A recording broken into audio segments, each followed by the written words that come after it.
And joining us in the studio for more insight is our very own CCTV Mandarin correspondent, Wang Guang. Always a pleasure to have him here. And you've been covering China for years. From the Chinese perspective, how significant is this? I think, Mike, we have to remember that this is a Communist Party Congress, and coming out of it, what we've been talking about are not laws. They're resolutions and motions that will have to be narrowed down and voted into legislation next March when China's Congress convenes. Though I would be really surprised if any of these proposals wouldn't get a unanimous or near unanimous vote, yes vote, because after all, if you look at the Central Communist Party leadership, most of them also are members of the Chinese Congress. On the proposals themselves, I think President Xi and Premier Li made some very tough decisions. For example, to open state monopolized industries, energy and telecommunications wider to private competition, and also to the decision to abolish re-education through labor or 劳教制度, the notorious 劳教制度 in China. So it's not hard to imagine that when deciding to make those reforms, they must have met strong opposition from the conservatives within the party who have very entrenched interests in the status quo. On a personal level, as a journalist who's covered China for years, how do you see these reforms impacting Chinese like yourself there in the country? I think that two things stand out of the plenum. One is re-education through the possible abolition of re-education through labor, 劳教制度. The other is the relaxation of one-child policy.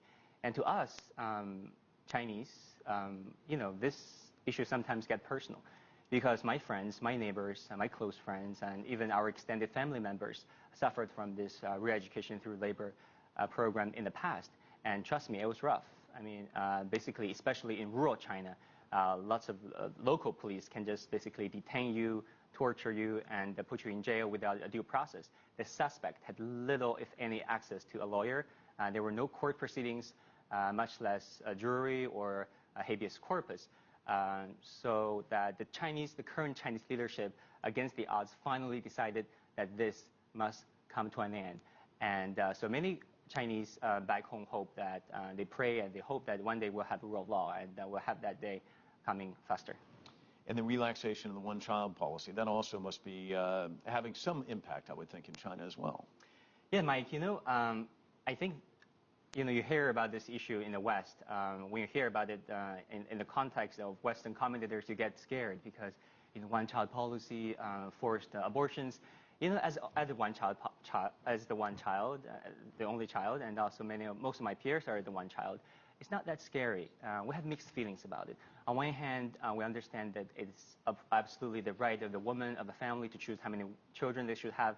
And those forced abortions, some forced, some voluntary, in China are tragic.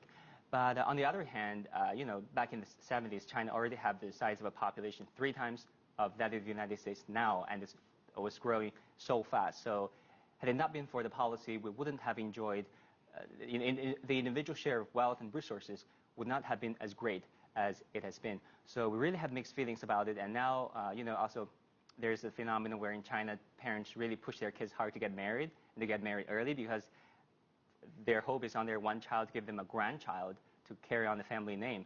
So hopefully, this thing will change because they'll have more than one sibling to share that burden. Well, Wang Guan, thank you so much. Great insights. Appreciate it.